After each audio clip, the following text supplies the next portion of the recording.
एक ऐसा किला जो पहाड़ियों के बीच खड़ा होकर सदियों से अपने राहस छुपाए बैठा है, यही है गागरोन किला। राजस्थान की धरती पर बना गागरोन किला सिर्फ पत्थरों की एक इमारत नहीं है, बल्कि इतिहास की एक जिंदा कहानी है। कहा जाता है इस किले का निर्माण 12वीं शताब्दी में डोड राजपूत राजा बीजल देव सिंह डोड ने करवाया था। उस वक्त ये किला सामरिक दृष्टि से बहुत ही महत्वपूर्ण माना जाता था। चारों तरफ से नदियां और पहाड़ियों से घिरा होने की वजह से इस पर हमला करना आसान नहीं था। गागरोन किला की सबसे खास बात यह है कि इस पर लगभग 300 सालों तक खिची साम्राज्य का शासन रहा। इतने लंबे समय तक किसी एक वंश का शासन इस किले की मजबूती और रणनीतिक महत्व को दिखाता है। यहाँ से राजा अपने राज्य की सुरक्षा और प्रशासन दोनों संभालते थे। किले की ऊंची दीवारें और मजबूत बुर्ज आज भी उस दौर की शक्ति और समझदारी की झलक दिखाते हैं। हालांकि किले के निर्माण की सही तारीख आज भी एक रहस्य बनी हुई है। इतिहासकारों का मानना है कि इस किले के सभी हिस्से एक सी समय में नहीं बने हैं। अनुमान लगाया जाता है कि इसके कुछ हिस्सों का निर्माण 7वीं शताब्दी में शुरू हुआ और धीरे धीरे 14वीं शताब्दी तक चलता रहा।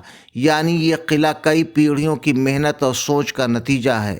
वक्त के साथ इस किले ने कई युद्ध देखे, सत्ता परिवर्तन देखे और कई कहानियां अपने भीतर समेट ली हैं। गागरोन किला सिर्फ ऐतिहासिक ही नहीं बल्कि भावनात्मक रूप से भी बहुत ही महत्व रखता है। आज गागरोन किला शांत खड़ा है, लेकिन इसकी दीवारें अब भी अतीत की गूंज सुनाती हैं। ये किला हमें याद दिलाता है कि इतिहास सिर्फ किताबों में नहीं होता बल्कि उन जगहों में भी बसता है जहां समय थम सा जाता है। गागरोन किला सच में एक ऐसा रहस्य है जिसे जानना हर इतिहास प्रेमी के लिए ज़रूरी है।